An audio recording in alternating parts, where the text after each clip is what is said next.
بسم اللہ الرحمن الرحیم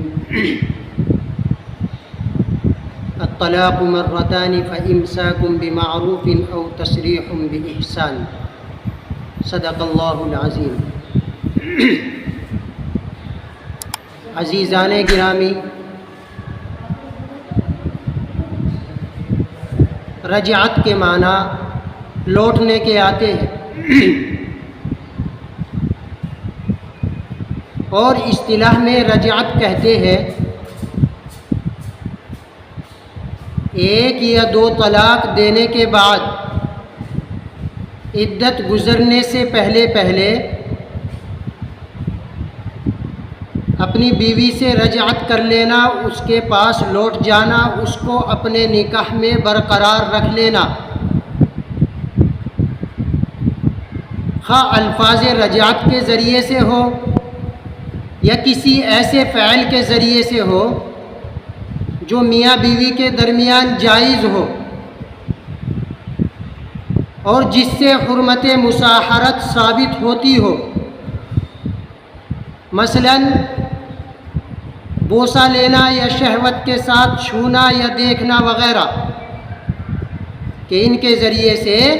رجعت ثابت ہو جاتی ہے۔ عزیزان گرامی، زمانہ جاہلیت میں لوگ اپنی بیوی کو طلاق دے دیتے تھے، جتنی مرضی اتنا طلاق دیتے، اس کے بعد پھر رجعت کر لیتے۔ اللہ تبارک و تعالی نے اس رجعت کے اندر مصلحت رکھی ہے۔ مصلحت سب سے بڑی یہ ہے کہ اکثر لوگ طلاق دینے کے بعد شرمندہ ہوتے ہیں، ان کو ندامت ہوتی ہے، اس لیے اللہ نے رجعت کا اختیار دیا ہے تاکہ اس ندامت کی تلافی کی جا سکے، اور اس میں دو طلاق کی تحدید بھی کر دی گئی تاکہ عورت کے لیے دشواری پیدا نہ ہو۔ عزیزان گرامی، اللہ ارشاد فرماتے ہیں الطلاق مرتان فإمساک بمعروف او تسریح بإحسان، کہ طلاق رجعی دو بار تک ہے، اس کے بعد چاہو تو بیوی کو اپنے نکاح میں روک لو یعنی رجعت کر لو، اور چاہو تو اس کو رخصت کر دو یعنی چھوڑ دو۔ عزیزان گرامی،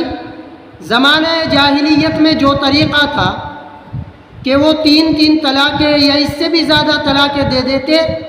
پھر اپنی بیوی سے عدت پوری ہونے سے پہلے رجعت کر لیا کرتے، اس سے عورت بیچاری قید کی طرح ہو جاتی، نہ تو وہ اس شوہر کے ساتھ صحیح زندگی گزار سکتی تھی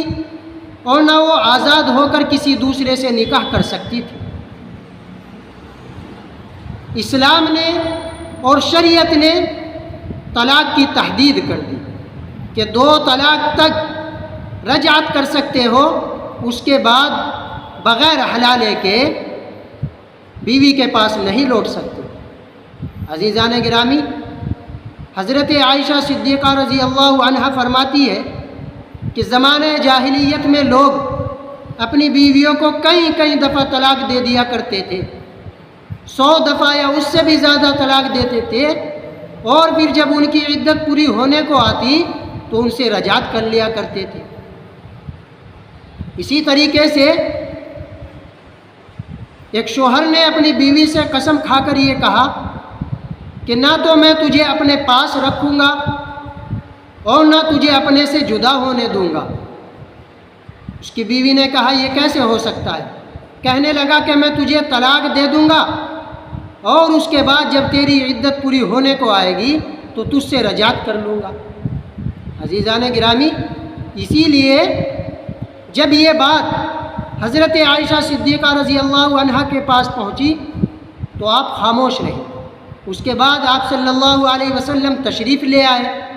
پھر آپ کے پاس یہ بات پہنچی تو آپ بھی خاموش رہے،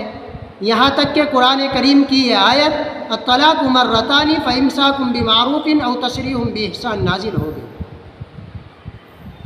حضرت عائشہ فرماتی ہے کہ اس آیت کے نازل ہونے کے بعد لوگ طلاق دینے میں محتاط ہو گئے، نیز حضرت عبداللہ ابن عباس رضی اللہ عنہما سے روایت ہے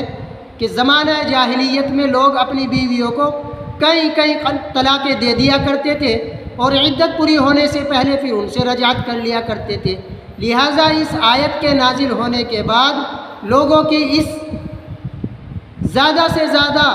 اور بغیر شمار کے طلاق دینے پر ایک بند لگ گیا۔ عزیزان گرامی، جو طلاق رجعی دی گئی ہے